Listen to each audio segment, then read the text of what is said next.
মমতা বন্দ্যোপাধ্যায় আজকে সকাল ঠিক 9:58 অভিষেক বন্দ্যোপাধ্যায়ের বাসভবন থেকে বেরোন এবং সেই ছবি রিপাবলিক বাংলায় আমি প্রথম দেখাই, সেই খবর ব্রেক করি।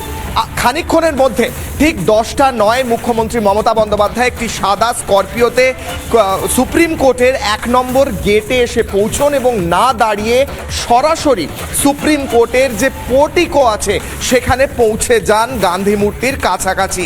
মুখ্যমন্ত্রী মমতা বন্দ্যোপাধ্যায় একটি সাদা স্করপিওয়ে সামনের সিটের বাঁদিকে বসেছিলেন এবং তিনি গাড়ির কাঁচ না নামিয়ে শুধুমাত্র প্রণাম করতে করতে চলে যান সরাসরি সুপ্রিম কোর্টের ভিতর।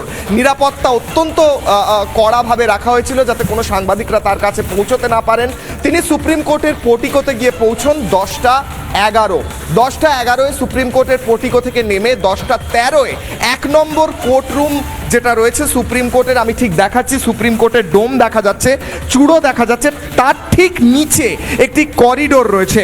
সেই করিডোরের বাঁদিকে 1 নম্বর কোর্টরুম রয়েছে। এই মুহূর্তে আমি যখন তোমার সঙ্গে কথা বলছি ময়ূখ, মুখ্যমন্ত্রী মমতা বন্দ্যোপাধ্যায় 1 নম্বর কোর্টরুমের বাইরে অপেক্ষা করছেন এবং সেখানে তিনি অপেক্ষা করছেন 37 নম্বর মামলার হিয়ারিং আসা পর্যন্ত।